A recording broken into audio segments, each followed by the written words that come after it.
Čaute youtubáci a vítajte u ďalšej ochutnávky a podľa názvu viete, že budeme ochutnávať dubajskú čokoládu a Mr. Beast čokoládu. Takže uvidíme, ani jednu som ešte nemal. Idem to ochutnať. Tuto neviem, to ako hovorí sa, že to má plesne a červíky a tak, že štúdie, toľko toho nakecajú. Keby to bola pravda, tak by ju samozrejme asi zakázali predávať, nie, a stiahli zo všetkých trhov, nie? Takže neverte vždycky všetkému, čo je na internete. Napríklad, ako nehovorím, že to nemôže byť pravda, hej, ale pokiaľ je stále dovolená na predaj, tak asi na tom niečo bude, nie?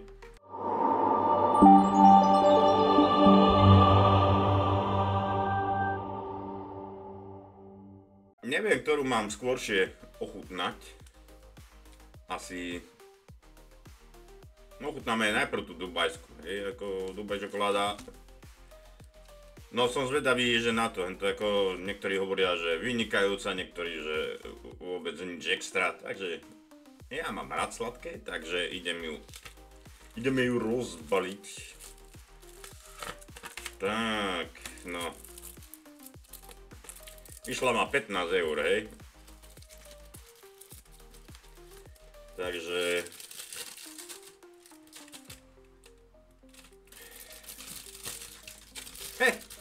Ešte. To bude to asi tá pleseň. Mám tu teplo, takže láme sa.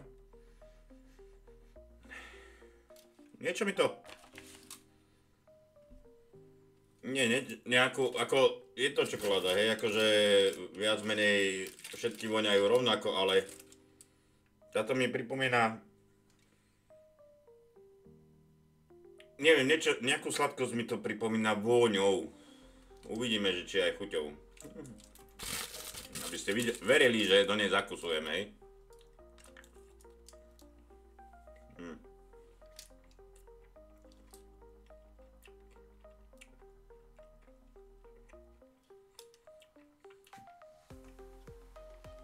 Trošku ako by tam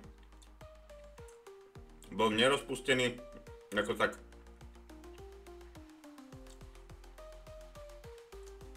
Chuťovo, neviem, ako... Skôr ako by tam nebol rozpustený ten cukor. Trošku chrumkavá, to budú asi tie červíky.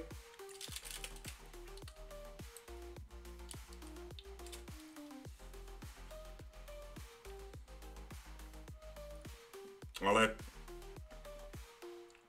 ako že by to bolo niečo extra. Nie je síce ako to zelené, to je vlastne také cukrovatele, one tie pásiky alebo také niečo, neviem si to teraz spomenúť, že čo to presne je. No ale...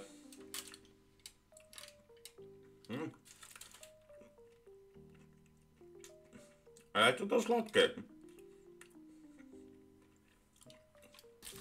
Ako sladké to je dosť. Ináč je ráno, teraz keď to točím, je dneska 25.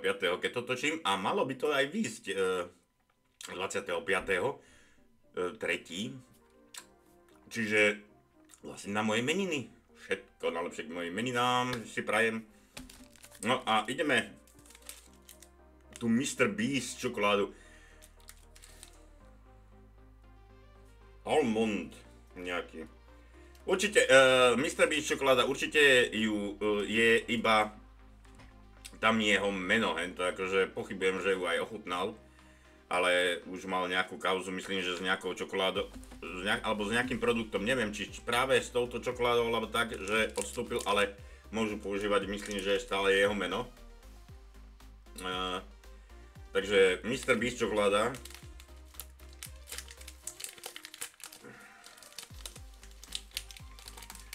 Keby bola Mikeyho čokoláda napríklad, tak by určite chutila ako tie moje lenivé šuhajdy. Určite. Takže ak chcete Mikeyho čokoládu, tak si spravte moje lenivé šuhajdy. Zaujímavé zaujímavý dizajn ale použili. Hej. Ako väčšinou to býva akože kocky, hej, akože si narovnako, že keď sa náhodou chcete s niekým rozdeliť, ale to by sa delilo s čokoládou. No, nájdu sa aj takí, ale ja som sám, ja to zožerem. Ale tá dubajská, ako chutí mi, je to ako pre mňa dosť presladené, keď už ja poviem, že to je presladené, tak to už fakt stojí za to.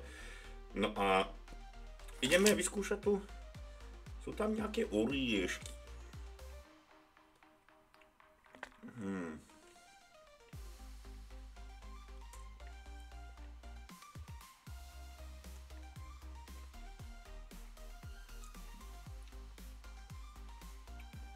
To sú mandle. Táto nie je zasa až taká sladká ako tá dubajská. Dubajská to je ako... Ale môžete rovno nasypať kilo cukru do huby. Ale... tá chuť mandly a trošku nahorklej čokolády. Ako... ja mám rád sladké, hej. Takže tá dubajská čokoláda pre mňa až tak není hento ako zase taký problém. Ale keď už fakt ja poviem, že to je presladené, tak to stojí za to. A táto mi chutí. Tak čokoláda není presladená. Už neviem ani koľko stála, ale nebola drahá, hej.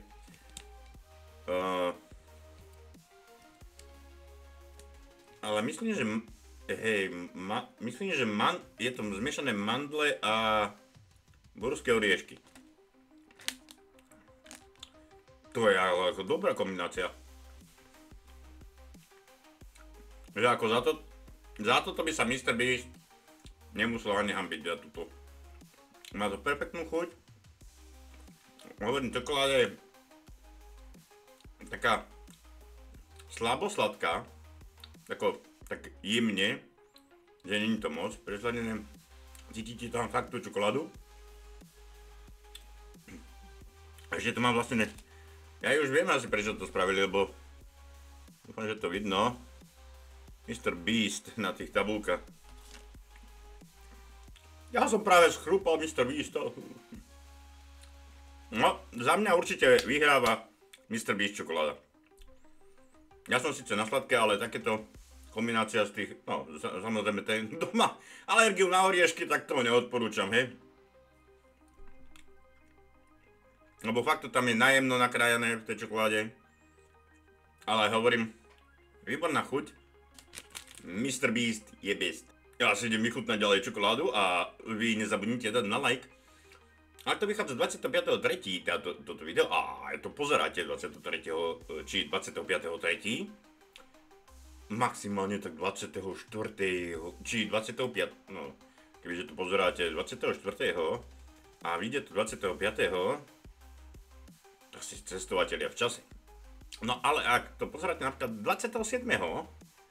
a nemáte tu ešte odber a ešte nemáme 3000 odberateľov, tak budem rád, ak dáte odber, lebo ak 27.3.2025, ak to pozeráte tento rok, tak dostaneme 3000 odberateľov, tak to už 28.